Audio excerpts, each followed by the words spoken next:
Well, good morning everyone. This is Zach Harris here from the School of Economic Trends, and today is the 5th of December, Monday, and it's coming up to 8 o'clock.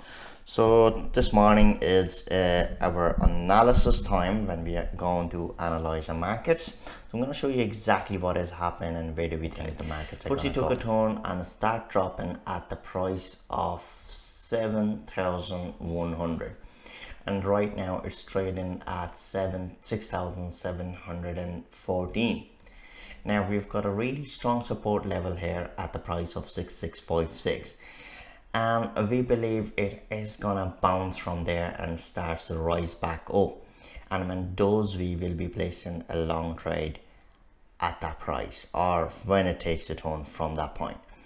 So once it does, we will place a small trade and we'll capture a little bit of profit.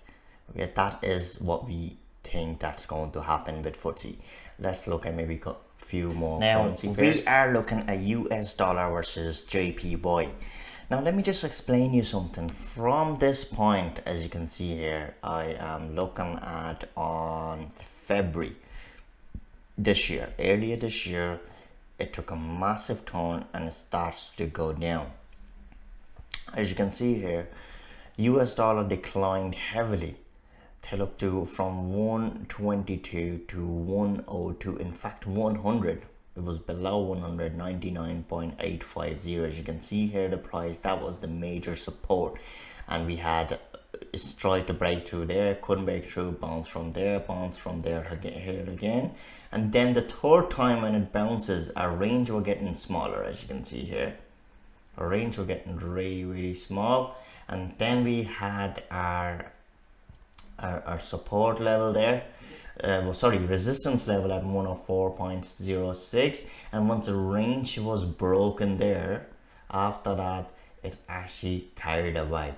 But after the US election, it took a massive turn and it is in upward direction. Now at the moment, ideally right now, we don't have the ideal price to be getting involved and capture a little bit of profit. So best thing what we can do here is we have to wait. If it breaks through this line there in the next couple of days time and drops back to 108 or 109 even, and takes a turn from there, then this would be a better price, because we will have enough range to capture a little bit of profit. But till up to now, right now, we do not have any entry or any exits as we speak. Okay, so that is the situation with US dollar versus Japanese yen. So let's move on to our euro versus USD. Now we're looking at a euro versus USD, where, as you can see here, again, nothing has changed since last week. We had an internal some support levels there. Again, we're looking at in around this price to get involved in order to go short, and at the moment we don't have any range whatsoever. While we do not have any entries and exits, we still actually placing day trades. So what I'll do here is I will be placing some day trades and give you some maybe entries and exits. And at the moment, as you can see here, we've no entry. There's a massive gap.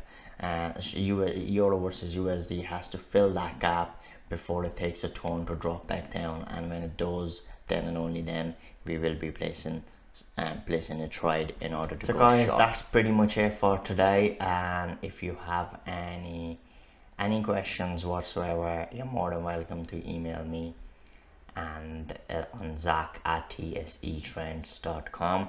And all the best, and I'll speak to you soon. Bye bye.